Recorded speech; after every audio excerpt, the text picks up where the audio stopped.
Bonjour, je suis Patricia de la chaîne YouTube Patricia So French Couture et aussi sur Instagram, vous pouvez me retrouver sur Patricia So French Couture. Tout d'abord, bonne année, bonne santé, meilleurs vœux, tout ce que vous voulez.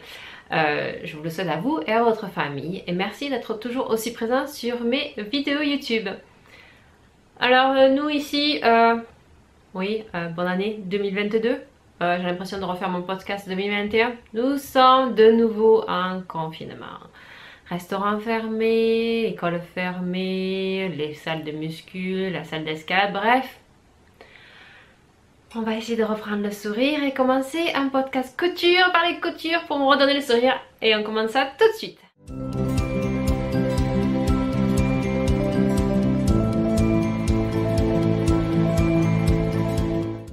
Tout d'abord, qu'est-ce que je porte? Je vous l'avais déjà présenté, ce n'est pas la première fois que je vous la montre, c'est une chemise que j'ai réalisée, donc je crois qu'il me donnait il y en a un et demi ou 2 ans. Donc c'était un patron Vogue, c'est le V90-29, donc c'est celui-ci. J'ai déjà réalisé, ça fait déjà 2 fois que je le réalise, j'ai bien envie de le réaliser une autre fois, donc je vous trouve du tissu. Je vous reporte la même chemise parce que la première cousette que j'ai réalisée, en fait j'ai besoin de vous montrer des choses sur cette chemise là qui a été fait suivant pour moi les règles normalement quand on fait une chemise avec un col. Donc il y a 6 versions sur celle-là, il y a avec des froufrous au niveau des bas des manches, il y a des froufrous sur le devant. Je sais pas s'il y a encore à vendre parce que c'est encore un très vieux patron, je l'avais eu en promotion parce que la pochette était un petit peu abîmée, c'est pas grave, donc du coup je l'ai acheté à 5,99 $. Parce que les patrons Vogue c'est quand même assez cher. Ou sinon avec un col cravate, donc il y a vraiment différentes versions. Moi j'aime beaucoup parce qu'il y a des coutures en fait princesse, donc c'est vraiment ajusté autant au niveau de l'avant que le niveau du dos. Et après vous avez des poignées de manches, voilà, c'est une chemise basique que je vous avais déjà présentée. Si je retrouve le podcast, je vous le remettrai ici. La première petite cousette, je vais vous faire juste par rapport dans l'ordre que je les ai réalisées. Ça, oui, d'habitude je vous montre la plus jolie des cousettes à la fin, mais je trouve que ma première, bon bref, ça a été la plus réussie, mais qui m'a pris énormément de temps et beaucoup de réflexion. Comme je vous ai dit, j'aime beaucoup en ce moment, c'est Couture Actuelle. J'avais acheté celui de Couture Actuelle numéro 26, celui-ci.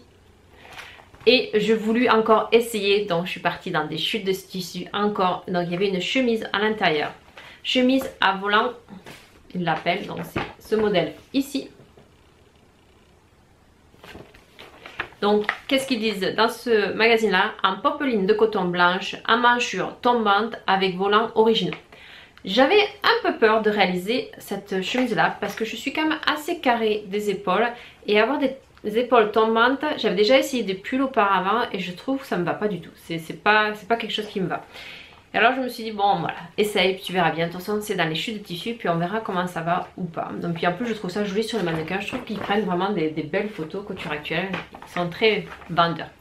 Ce patron là donne la taille 34 à 46, faites attention, donc chez Couture Actuelle c'est pas toutes les tailles, c'est 34, 38, 42, 46, donc je l'ai faite en taille 38 pour essayer. Parce qu'à la fois le 40 c'était, donc j'ai voulu essayer en 30. J'ai voulu partir donc sur des chutes de tissu comme ce que je vous avais dit. Je n'avais pas assez pour faire tout mon chemisier en entier, donc je l'ai coupé en deux. Donc j'ai utilisé 2 différents tissus, autant en haut que en bas. Et vu que je coupais en deux, il n'y avait pas de pâte de boutonnage. Sur ce patron là, la pâte de boutonnage était directement sur le devant, que vous faisiez un système que vous repliez. Donc ce que j'ai fait, c'est que j'ai rajouté une pâte de boutonnage. Pour cela, c'est juste rajouter en fait où est-ce que les boutons se plaçaient et où est-ce que normalement il y a la piqûre qui se faisait. Ça c'était marqué sur le patron. J'ai rajouté une marge de couture, j'ai rajouté le double de l'inverse et une autre marge de couture pour faire un espèce de gros biais en fait. Et sur la partie de la chemise, j'ai juste rajouté une marge de couture ici pour pouvoir coudre ma pâte de boutonnage. Donc c'est ce que j'ai rajouté ici. Parce que mon tissu que je vous montrerai après, d'en bas en fait, il est quand même assez fragile, donc je voulais pas une pâte de boutonnage là de ça. Voilà. Pour les volants, je ne sais pas si vous vous rappelez sur un des podcasts que je vous avais dit, je ne sais pas trop quand il y a des volants comme ça qui sont ronds, donc c'est vraiment un cercle. Où est-ce qu'on rajoute à l'intérieur la marge de couture. Et là j'ai rajouté, bon, bien sûr les marges de couture ne sont pas incluses dans ce patron là, donc moi j'ai rajouté 1 cm de marge de couture et j'ai rajouté à l'intérieur et là ça s'est bien passé. J'ai pas eu de problème de pli ou je sais pas si j'ai fait plus attention par rapport à ma manche, donc là ça s'est très bien passé. J'ai eu beaucoup de difficultés au niveau de la fente indéchirable. Il vous demande, donc là c'est pas partie du patron, il vous demande en fait de découper un biais en fait pour pouvoir mettre sur votre fente indéchirable. Il est beaucoup trop étroit Et vu que c'était étroit, je ne suis pas arrivée à retourner dans le système normalement de fente à déchirage, donc vous retournez. Et j'ai des fois mon tissu qui sort, donc c'est vrai que si vous le faites, et moi vu que j'étais vraiment injuste et j'ai une chute de tissu, je n'avais rien d'autre pour pouvoir refaire. J'aurais pu le faire dans une autre couleur, mais j'ai pas voulu. Je suis restée comme ça, donc c'est vrai que ma fente à déchirage n'est pas très belle. Ça c'est une fente à déchirage, donc c'est vraiment une fente qui a été faite sur une partie de tissu comme ça, et vous mettrez votre billet. Moi je les aime bien, je trouve que ça la tienne bien. Là, sur ce patron là, il n'y a aucun repère donc où est-ce que vous devez faire votre fente indéchirable. Donc je l'ai faite au niveau de la piqûre en fait, où est-ce que ça s'ouvre. Je sais pas si c'est la bonne méthode ou pas, mais j'ai fait ma fente indéchirable là, j'ai mis mon billet ici. L'autre petit problème, c'est vrai que ce magazine là, c'est vraiment, vous êtes tout seul hein. Il n'y a pas de repère non plus sur les poignées de manche. Donc quand j'ai mis les poignées de manche, j'ai oublié de, je vais vous montrer par rapport à celui-ci, laisser en fait un surplus pour pouvoir refaire le bouton comme ça ici. Et donc du coup je me retrouve vraiment sur l'un sur l'autre comme ça, j'ai pas d'aisance, je peux pas repasser par dessus comme ça.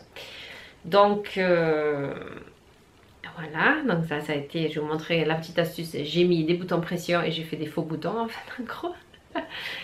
C'est vrai que ces patrons là, les repères couture actuelle, c'est vous avez rien, presque très peu de repères. On vous dit comment faire la fente on vous dit comment faire la fente indéchirable, mais c'est à vous de vous débrouiller, c'est à vous de savoir comment les faire, si vous avez déjà fait au vin ou pas.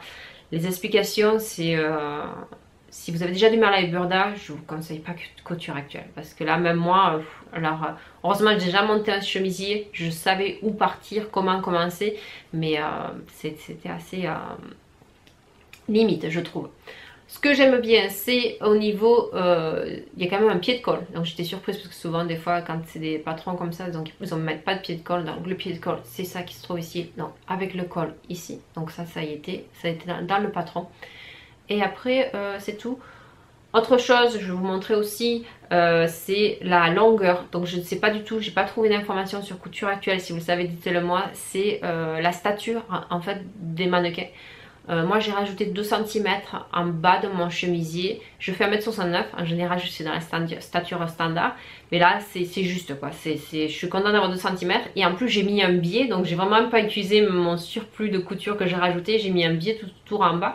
Donc faudra que je fasse attention hein, si je continue à coudre en couture actuelle à la stature, comment c'est fait. Donc je vous le montre. Mon chemisier. Oui, je sais, ça brille. Même si c'est après Noël, moi j'aime bien les trucs qui brillent. Ça me donne le sourire. Voilà. Alors j'ai utilisé, donc ça c'est le bleu, c'était un satin de crêpe je crois, que j'avais utilisé, je sais pas si vous vous rappelez, pour quand j'avais fait le Marie, quand j'avais fait pour les déguisements pour l'école, quand j'avais fait la crèche. Donc il me restait juste un tout petit peu de tissu, donc pas assez pour faire le chemisier denté, donc c'est pour ça que j'ai coupé à ce niveau là. Faites attention, j'avais fait cette erreur là une fois, bon pendant celui-là ça va encore, mais si vous coupez à ce niveau là, levez les bras et mesurez-vous quand vous levez les bras, parce que je l'avais fait, couper comme ça en dessous de la poitrine, mais si vous levez les bras ça remonte quoi, donc du coup c'est pas super. Après c'est comme vous voulez, est-ce que vous voulez montrer? Voilà, donc après j'ai utilisé oui, le tulle donc avec les étoiles que je vous avais montré déjà plusieurs fois, donc il m'est resté des chutes de ça. Au niveau de la poignée de manche, donc j'ai utilisé, pareil, il me restait donc ce tissu bleu, le volant ici. Donc avec un pied de colle ici et l'autre volant de l'autre côté. Ça, la patte de boutonnage en fait donc, que j'ai rajouté moi-même. Pour réaliser la patte de boutonnage, j'aime bien, moi personnellement, c'est le coudre, le retourner, coudre à la main à l'intérieur et après par-dessus faire ma surpiqûre. Parce qu'au moins, comme d'habitude, je sais que tout est pris dedans en sandwich, que j'ai pas de problème. J'ai mis un biais, ce que je vous disais, au fond en fait de mon chemisier ici. Donc vraiment les 2 cm il en avait besoin. Ce que je me suis amusée à faire, et je trouve ça très joli pour les surpiqûres, c'est moi qui l'ai fait, hein. Je me lance des fleurs. C'est j'ai utilisé un fil argenté métallique, comme ça ici, que j'ai acheté à Cleaner Supply. Et après j'ai utilisé un point de broderie sur ma machine à coudre, j'aime beaucoup faire ça. Pour faire tout ce qui est surpiqûre, donc partout en fait j'ai utilisé, voilà, une petite étoile comme ça rappelle les étoiles que j'ai sur mon tulle. Et pareil, quand j'ai fait une boutonnière, je suis partie aussi avec ça. Quand j'ai fait les boutonnières, j'ai pensé à mettre dans ma canette du fil argenté. Par contre, quand j'ai fait mes surpiqûres, j'ai mis du fil blanc. Donc ça dérange pas trop parce que c'est à l'intérieur. Mais quand ma chemise s'ouvre un petit peu ici sur le côté, ça on voit un peu le blanc, donc je regrette un petit peu. Et c'est vrai que je l'ai au niveau du col, bon, je l'ai fait ici en argenté, mais à l'intérieur j'ai laissé blanc. C'est vrai que ici, du coup je me suis aperçue après, donc là j'ai fait attention de le faire en argenté des deux côtés. Voilà. Des petits boutons blancs. Alors ces petits boutons blancs, en fait mon conjoint jetait à la poubelle une chemise qui était super usée et dans un état pas possible. Donc je suis attends, je récupère les boutons. Et en fait c'est une grande marque de chemise et ils sont de super qualité quoi. C'est clair que les boutons par contre, le temps le tissu c'est usé mais les boutons sont restés en bon état. Et ma petite astuce, parce que j'ai très mal fait ma pâte indéchirable, ça ne va pas du tout. Donc ma pâte indéchirable elle est vraiment pas jolie, je vous la montre. Voilà, c'est pas encore celle-là, je sais pas si on va la voir. Non, celle-là, je suis plus ou moins. Je vais vous montrer la moche. Après, je vous montrerai la belle. Voilà, c'était pas assez large en fait pour que je puisse retourner. C'est pas rentré, donc ça fait pas un joli biais en fait, donc c'est pas super joli. Et donc j'avais pas assez ici pour mettre mes boutons. Et ce que j'ai fait, c'est que j'ai été coudre à la main des boutons pression. Et j'ai été quand même faire les boutonnières, des fausses boutonnières, des faux boutons que j'ai cousus aussi. La tricheuse. Oui, voilà. Donc du coup on a l'impression que ça y est, mais ça y est pas. Ce que j'ai regretté aussi, donc c'est pour ça que j'ai eu ce problème là, c'est que normalement cette manche ici elle est bouffante. Donc vous devez la froncer. Alors je l'ai froncée un petit peu, mais on vous dit pas les repères ou la positionner par rapport à votre poignée de manche. Donc du coup c'est pour ça que j'ai mon décalage qui n'y est pas. Et c'est vrai qu'elle est moins froncée que sur la photo, ce qu'elle devrait être. Mais bon, j'en suis assez contente. Donc mes volants ici, j'ai voulu faire un ourlet mouchoir. Mais c'est vrai que souvent, je vous le dis, les ourlets mouchoirs, vous ne pouvez pas le faire sur quelque chose qui est fermé. Il faut le faire sur quelque chose qui est ouvert et après le coudre ensemble. Je me suis dit, je vais essayer. C'est vrai que ça passe super. Là, bon, ça se voit sur le dessus, c'est bon. Mais après, là, bon, je l'ai mis, que ça se cache ici. C'est quand j'ai fait la jointure entre quand c'est que j'ai commencé et ce que j'ai fini. Il y a un petit décalage ici qui est pas super joli. Enfin, voilà. Mais j'ai pas pu trop l'arranger. Bon, donc du coup, je garde mes bras comme ça quand je marche. Voilà. Donc là, j'ai tout, pareil, tout ce qui est sur piqûre. Donc je me suis amusée à faire ça. J'ai cousu à l'intérieur à ma machine à coudre. J'aurais pu coudre avec un point de chaînette et puis un surjet, mais là j'ai voulu faire en deux fois. Donc j'ai fait machine à coudre et surjet, j'ai tout surjeté à l'intérieur. Pareil pour le pied de colle ici, comme ce que je vous ai expliqué pour la pâte de boutonnage, je couds à la main et je fais ma surpiqûre après. J'en suis contente, j'aime beaucoup le résultat. Même si c'est les épaules tombantes, je trouve que ça va pas trop mal. Je sais pas si c'est le fait qu'il y a les volants, donc du coup ça casse, ça continue en fait mes épaules qui sont carrées. Donc je suis contente par rapport à cette réalisation. La taille 38, ça met un peu juste ici parce que je suis carrée des épaules. Donc je pense que si je fais un couture actuelle, il faut que je le grade un petit peu. Mais là je pouvais pas le grader en 42, ça a été beaucoup trop grand. Entre les deux peut-être, mais peut-être le 40, peut-être juste comme ce que je fais chez Burda. J'écarte un petit peu ici au niveau de l'aisance ici parce que je peux la mettre sans problème parce que je laisse les boutons défaits ici. Mais si je devais les serrer, on voit des plis, ça rend pas joli. Donc oui. Mais par contre voilà, en 38 elle est très bien, ça va très bien au niveau de la taille, la longueur. Bon comme je vous ai dit j'ai rajouté un petit peu, mais voilà. Voilà pour ma chemise à volant de chez Couture Actuelle. Je vous la passe tout de suite.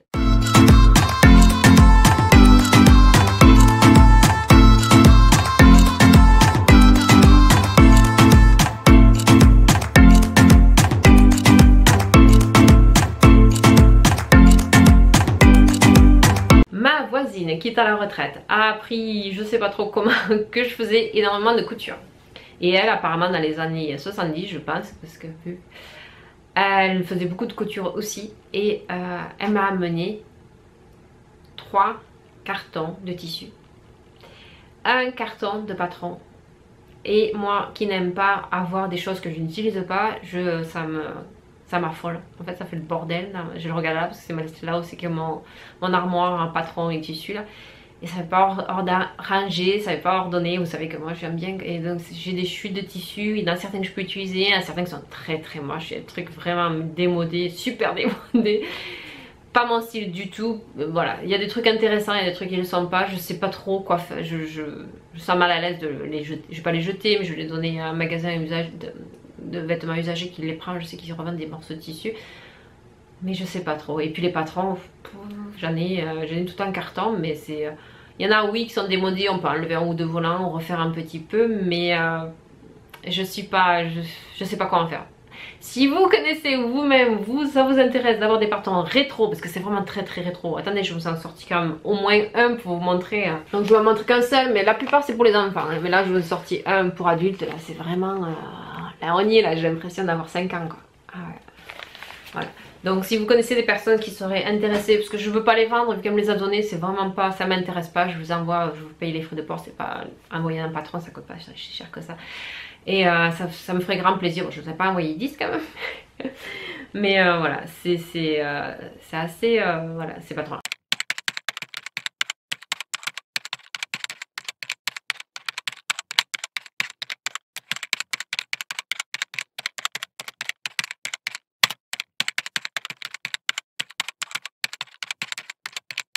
Après, elle m'avait donné, ça va rentrer. Elle m'a donné toute une poche avec de la fourrure, mais de la vraie fourrure. Avez-vous déjà cousu avec la vraie fourrure là Mais bon, c'est que des chutes de fourrure pour mettre sur des cols ou des trucs comme ça. Et j'ai même du vison. Et j'ai même l'animal du vison avec la tête et les pattes. Alors là, je sais pas trop, je me sentirais pas du tout avoir le col. Mais ça se faisait à l'époque, là, les gens riches, ils avaient des visons avec les animaux là sur le coin. Non, par contre, non. Peut-être que je couperais la patte et la tête là, et puis faire juste l'encolure en vison. Bref, il y avait quelque chose qui m'intéressait quand même pas mal là-dedans, que j'avais montré sur mon Insta Story, et il y a pas mal de gens qui me disent ah ouais, j'aime beaucoup, je sais pas si vous connaissez, sûrement connaissez Nathalie de Yak à coudre, qui coud énormément dans la coupe d'or, et moi j'adore, je suis super fan, je trouve ça, ses réalisations superbes. Et là il y avait quelque chose qui ressemblait, bon c'est en anglais, ça s'appelle pas la coupe d'or, ça s'appelle Dot Pattern, et en fait elle m'a donné ce classeur là, c'est celui-ci. Et j'ai été chercher donc sur internet, donc apparemment ça a été fait, c'est dot pattern, donc c'est points, des patrons avec des points en fait qui s'appellent. Ça a été fait en 1970. Donc ce classeur là c'est toute une collection de 1970. Donc en plus il arrivait quand même avec un m'a quand même tout laissé, les deux règles et tout ça. Et je vous montre une page, j'imagine, j'ai jamais eu en main une coupe d'or donc je sais pas trop, mais je vous montre comment c'est fait ici. Donc au départ vous avez un petit peu d'explication, c'est pas grand chose non plus, c'est juste, voilà, on vous explique comment ça marche, la méthode, tout ça, comment vous mesurez. Et après donc vous avez des patrons comme celui-ci, très à la mode, voilà, comme cette robe ici. Puis après on vous explique comment tracer par rapport à vos mensurations, les points et tout ça. Et là ça m'intéressait vachement quoi, je me suis dit ah ouais ça a l'air super cette méthode de points quoi. Et je me suis dit tiens je vais partir sur quelque chose. J'ai essayé quelque chose de quand même assez facile. Je suis partie sur le patron 6905, celui-ci en fait. C'est juste un petit comme un débardeur avec des épaules assez larges. Je me suis dit ça serait bien pour l'hiver, pour mettre sur des soupules ou quoi que ce soit. Donc je suis partie là-dessus. Et c'est vrai que donc j'ai pris donc mes mensurations. Il vous demande juste de prendre vos mensurations en fait au niveau de la poitrine ici. Et après de tracer en fonction des chiffres que vous avez, vous tracez. Puis une petite ajustement si vous avez besoin des ajustements au niveau des hanches pardon. Moi j'ai pas ajusté, je suis partie, je suis restée là-dessus. Donc parce qu'en fait c'était très simple, il y a juste une pièce de devant et de derrière. Vous coupez dans la pliure tout simplement et vous avez des pinces ici au niveau de la poitrine et des pinces au niveau des épaules ici. Déjà que je me plaignais dans Couture Actuelle que les explications étaient moyennes. Là, vous avez rien en fait. Alors je sais pas coupe d'or si c'est pareil ou pas, mais ici c'est vous avez ce patron là et c'est tout. Après, débrouillez-vous. Qu'est-ce que vous faites aux manchure? Qu'est-ce que vous faites à l'encolure? C'est à vous avec votre expérience de savoir. On fait un biais, on fait un parement, on fait quoi? On met voilà. Donc c'est vrai que c'est assez limité. Donc je sais pas si la coupe d'or c'est pareil ou pas. Mais par contre, j'ai adoré mettre le patron, en fait vous mettez ça sous votre bâche et vous tracez en fait tout autour votre patron. Je trouve ça super sympa quoi. Mettre les points, ça m'a rappelé quand vous êtes petit, vous savez quand vous vous découvrez une image, là, il y a des points pour vous apprendre à compter juste de 1 à 50 et vous reliez 1, 2, 3, 4, 5, vous avez fini après votre image et ça ressort. Et je trouve ça sympathique quand j'étais petite. Mais là c'est le même effet, donc vous avez des points qui ressemblent à rien, vous dites oh là là ils sont vachement écartés l'un de l'autre, à quoi ça va ressembler, mais non, ça fait exactement la forme du patron qui vous met ici quoi, et puis c'est à votre taille tout ça. J'en suis contente par rapport à, pas par rapport à tout, mais par rapport à la taille, c'est vrai que ça taille super bien. C'est vraiment ma morphologie, donc c'est vrai que le haut que je me suis fait, qui n'est pas fini, c'est rare dans mes podcasts que je vous montre quelque chose qui n'est pas fini, mais là cette fois-ci ce n'est pas fini. Donc c'est vrai que ça me va bien par rapport à la taille. Par contre, ce qui ne me plaît pas, c'est que moi j'aime pas les trucs rétro, donc je confirme avec ça. C'est que même si c'est un débardeur, il y aurait beaucoup d'ajustements à faire que moi personnellement je ne me sens pas capable du tout. C'est les pinces, enfin les pinces partent de très bas et remontent. Oui, c'était à la mode à l'époque, les pinces n'étaient pas, en général les pinces sont par ici. Et là c'est vraiment, elles remontent presque au niveau de la taille et puis elles remontent sur le devant. Ça me plaît pas, quoi. C'est pas le truc super chouette. Donc je vous le montre, donc c'est pour ça, ce n'est pas fini. Donc c'était une encolure ronde comme ça, j'ai vraiment rien touché à ce niveau là. Vous aviez donc les pattes, les pinces pardon ici, donc ils vont, je vais vous l'essayer en direct. Vous avez les pinces ici qui redescendent ici, les emmanchures. Donc pareil, on ne vous dit pas comment coucher les pinces et tout ça, c'est à vous, avec votre expérience, vous débrouillez. Et puis après des pinces ici par rapport au dos ici. Donc c'était un t-shirt débardeur très très simple, je voulais juste essayer. Pareil, ça c'est un tissu qui est mal donné.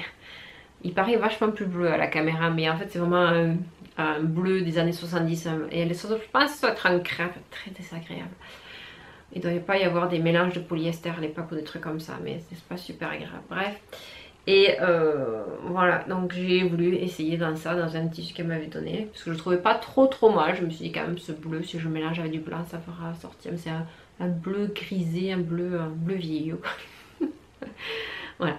Je vous le passe, je vous montre, vous me dites ce que vous en pensez, ça sert à rien que je vous fasse un défilé, mais je vous montre quand même. C'est vrai que franchement, je trouve qu'il taille super bien. Bien sûr, les marges de couture ne sont pas comprises, ils vous le disent sur chaque page, n'oubliez pas les marges de couture.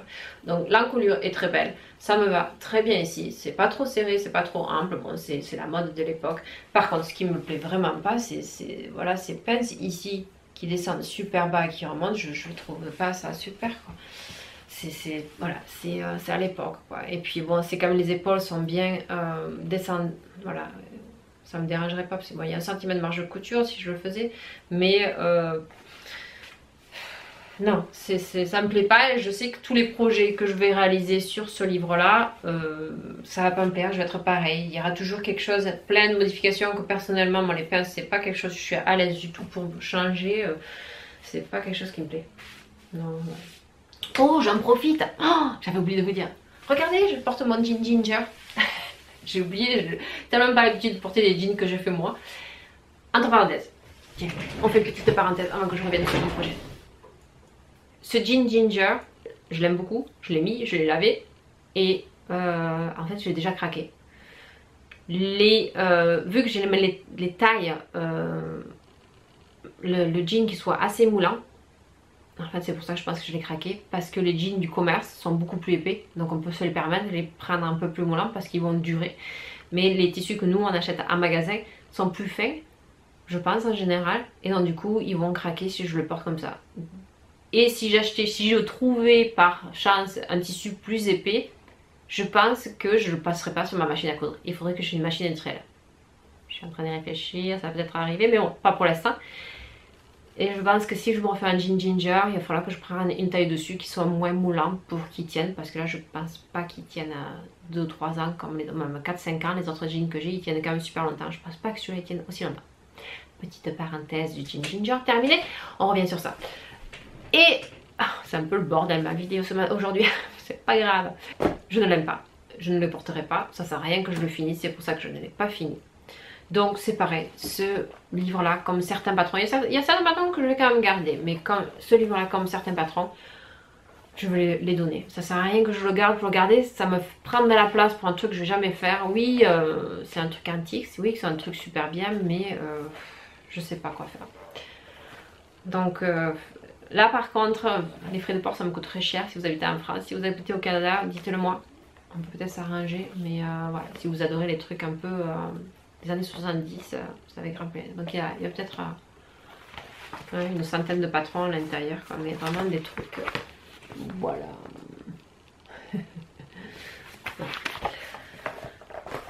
On passe au tout dernier projet que j'ai juste fini hier. J'ai réalisé un vanity. Donc je vous avais déjà présenté ce patron là. C'est un patron qui est Macol 7487. Celui-ci, en fait il y a 3 versions, petit, moyen et grand. Donc j'ai pris vraiment la plus grande des versions. J'ai bien pris note de la dernière fois quand je faisais des erreurs. J'avais fait une erreur par rapport à la longueur de ma fermeture. Donc c'est vraiment la longueur totale. Parce que quand vous montez votre fermeture avec cette petite partie là ici, c'est en fait une boucle. Vous la cousez d'abord ensemble votre fermeture avant de la coudre sur le haut de votre vanity. C'est un vanity très très bien. Les finitions sont super, vous voyez aucune couture. À l'intérieur il y a des petites poches que j'avais pas fait la dernière fois. Plus il y a une fermeture avec une petite poche sur le haut de votre couvercle. Donc le haut de votre vanity. Et après il y a du passe-point normalement en haut et en bas. Je vous le montre. J'ai utilisé des chutes de tissu que je vous avais montré la dernière fois quand j'avais fait des petites barrettes. Donc c'était du faux cuir qui était brillant. Plus j'avais utilisé, je m'étais refait un sac à main, je crois, quelque chose. Un sac à main, oui, c'était un sac à main pour moi, j'avais fait. Bref, il me restait des chutes de tissu. Donc en fait, il y a 2 sortes de faux cuir. Je vous le montre. Donc le tissu brillant ici, donc c'est les barrettes qui restaient, les chutes de tissu. J'en avais pas assez pour faire les vanités en entier. Oui, ça aurait été mieux, mais bon, voilà. Ça, c'est le tissu blanc que j'avais fait moi, un sac à main pour moi-même. Et ça, voilà, j'en avais assez pour ici. Et pareil dessous. Au lieu de mettre du passe-point, là en fait j'ai mis un galon à foufou parce que voilà, c'est pour ces Barbie, donc du coup il fallait que ce soit quand même un Barbie girl. Donc j'ai mis un galon ici pour que ça fasse plus joli et pareil sur le bas ici.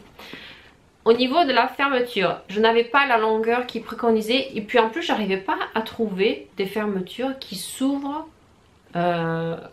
du milieu et qu'ils se poussent vers l'arrière. Souvent je trouve des fermetures à double curseur, mais c'est plus pour les manteaux, donc ça se ferme. Si vous tirez un curseur de l'opposé à l'autre, il va se fermer donc pour les manteaux. Et là, il faut le poser, il faut que ça s'ouvre en fait quand vous tirez. Et je trouvais pas. Et en plus, bon voilà. Et dans mon stock, j'avais ces fermetures roses, mais qui étaient un peu plus courtes que ce qui est demandé. Donc ce que j'ai fait, j'ai rajouté 2 empiècements ici. Et après normalement ça c'est l'empiècement que sur le patron, c'est préconisé. J'aurais pu modifier, c'est tout simple à modifier cette pièce de patron là, l'agrandir par rapport à ce que j'avais. Mais je voulais vraiment, parce que la dernière fois j'avais galéré, je voulais vraiment avoir cette longueur ici. Exactement comme il demandait par rapport au haut en fait d'ici. Parce qu'après, sinon il faut que vous tirez et ça avait gondolé la dernière fois, ça faisait pas joli. Donc du coup j'avais des pinces, pas des pinces, mais j'avais des fronces alors que je ne vais pas en avoir. Donc cette fois-ci je me suis dit je vais vraiment faire la fermeture, faire mes pièces que je vais rajouter ici et vraiment mesurer pour que ça corresponde bien. Voilà, je vous montre à l'intérieur. Donc à l'intérieur j'ai utilisé cette popeline qui me restait d'une chemise que je lui avais cousue. Donc vous avez une autre fermeture ici, je me suis un peu plantée, il y a des petits normalement fans de tissu ici que vous mettez pour pas que la fermeture commence directement ici, mais je l'ai fait, ça déborde en fait, ma fermeture a fini juste à la couture. Je me suis trompée, c'est moi qui me suis trompée par rapport à la longueur, j'ai pas bien mesuré ici, bon, ça n'est pas dérangeant. Et pareil, entièrement fini, donc à l'intérieur, c'est une petite poche, vous mettez des choses ici à l'intérieur. Normalement il faut thermocoller, mais vu que j'utilisais déjà du faux cuir, je voulais pas non plus rajouter trop d'épaisseur pour ma machine à coudre.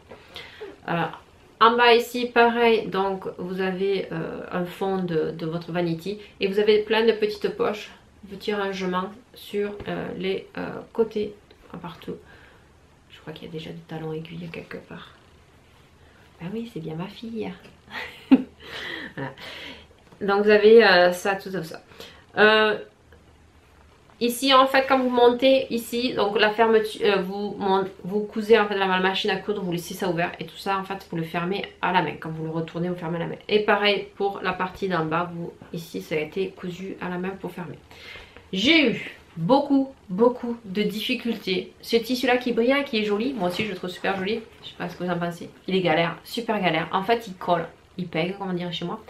Donc quand vous le mettez un sur l'autre, quoi, il va pas se mettre en place, quoi. C'est terminé, comme si vous avez presque mis de la colle. C'est vraiment, c'est désagréable. Et donc du coup, ce tissu là blanc par contre il ne colle pas, ça passe bien. Alors j'ai essayé différentes méthodes. J'ai essayé de mettre du scotch. J'ai pas de pied téflon. J'ai essayé de mettre du scotch sous mon pied de biche. Ça marche pas bien du tout. Ça collait encore, c'était pas bien. Le mieux c'était du papier, comment on appelle ce papier là? Le papier de soie. Le mieux c'était le papier de soie. Je trouvais que c'est là où ça a glissé le mieux. Mais c'était pas encore top parce que quand vous devez faire des surpiqûres pour la fermeture éclair, donc vous utilisez votre pied à fermeture éclair, si vous mettez votre papier de soie, vous voyez pas où c'est que vous piquez en gros. C'est pas, j'ai pas trouvé la bonne solution pour tout ce qui est fermeture, les surpiqûres au niveau des fermetures par rapport à ça. Je regrette ici en fait, bon je comprends pourquoi ils font ça, c'est que quand ils font faire la poignée, donc c'est un grand rectangle, il faut faire un jeu de pliage. Et ici, ils vous font plier pour vous faire rentrer à l'intérieur la fin de votre couture pour éviter que ça s'effiloche. Mais du coup, moi, vu que c'est du faux cuir, ça s'effiloche pas, j'aurais pas dû le faire. Ça me fait beaucoup d'épaisseur, vous voyez, ces épaisseurs, alors que je devrais pas l'en avoir. J'aurais dû le laisser à plat et puis juste coudre. Parce que du coup, j'ai pas pu, ça fait trop d'épaisseur, j'ai pas pu coudre et j'ai cousu ici. J'ai peur qu'avec le temps, parce que j'aurais bien me faire un carré pour que ce soit plus solide. Parce que j'ai qu'une seule couture ici, ça soit pas solide. Donc avec le temps, ça se déchire. Donc on mettra de la colle. Voilà. Donc si vous avez une solution là, quand vous cousez des tissus comme ça, plastique, faux cuir, qui collent, qui sont... Ouais, ça entendez le bruit, qui sont pailletés et tout ça là, je suis preneuse parce que je pense pas que ce soit le pied téflon, ça aurait beaucoup changé. De toute façon, le pied téflon, on peut pas l'utiliser sur une fermeture éclair pour faire les surpiqûres, donc je sais pas. Voilà. Pareil, ça c'est les chutes de mon tissu de mon débardeur que vous avez vu juste après. Au moins j'ai utilisé quelque chose avec. Un peu long à réaliser, mais j'aime. Alors là, après avoir fait couture actuelle où les explications sont... ouais, voilà. Après avoir fait mon truc pattern dot là, avec les points que j'ai aucune explication, je me suis débrouillée toute seule. Et là je reprends ma cause où les explications sont super, vous avez des dessins techniques et puis vous avez des explications à chaque étape. Et les marges de couture sont déjà comprises.